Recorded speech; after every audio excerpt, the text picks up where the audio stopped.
మొదటి తిమోతి పత్రిక 5వ అధ్యాయము 34వ వచనమండి.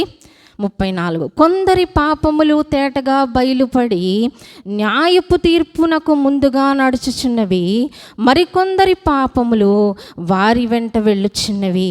అటువలే మంచి కార్యములు తేటగా బయలుపడుచున్నవి, బయలుపడనవి దాచబడ నేరవు.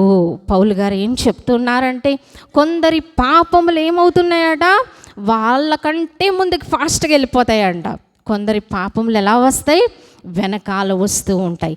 అంటే కొంతమంది పాపము చేయుచున్నట్టు పైకి కనబడకపోయినా రహస్య జీవితము పాప జీవితం అయినప్పుడు వాళ్ళ పాపాలు వారి ఎక్కడొస్తాయి, వెనకను వెంటాడుతూ ఉంటాయి.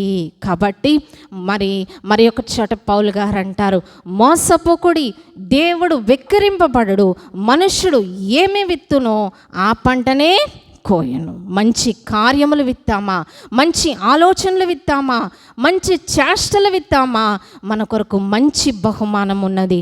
ఒకవేళ మన పాపములు మన ఎదురుగుండా లేవు కదా, మనం బాగానే ఉన్నాము అనుకుంటూ ఉన్నామా, అవి మన వెంట వస్తూ ఉంటాయి. ఇవన్నీ కూడా ఎక్కడ మరి ఏం జరుగుతుందట, ఇంకా అటువలే ఏముందండి, మంచి కార్యములు తేటగా బయలుపడుచున్నవి, ఒకవేళ రహస్యమైనవి కూడా ఒకానొక దినమున దాచబడ నేరవు.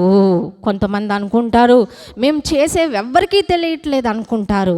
అందుకే చెవుల్లో చెప్పుకున్నవి ఎక్కడ ప్రకటించబడతాయట, మేడల మీద, మిద్దెల మీద, చెవులో గుసగుసలాడుకున్న మాటలు బయటకు స్పష్టంగా తెలిసే రోజు రాబోతున్నది. కాబట్టి మనం ఎలాంటి బహుమానమును పొందుతూ ఉన్నాం? బిలాము ఎందుకు పరిగెట్టాడండి? దుర్నీతి వలన కలిగే బహుమానం కొరకు తను పరుగెడుతూ ఉన్నాడు. మనం దేని కొరకు పరిగెడుతూ ఉన్నాం?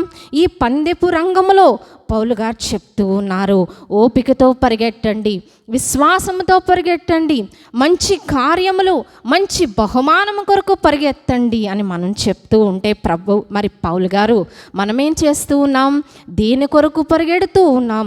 ఒకానొక దినమున జీతము ఉన్నది.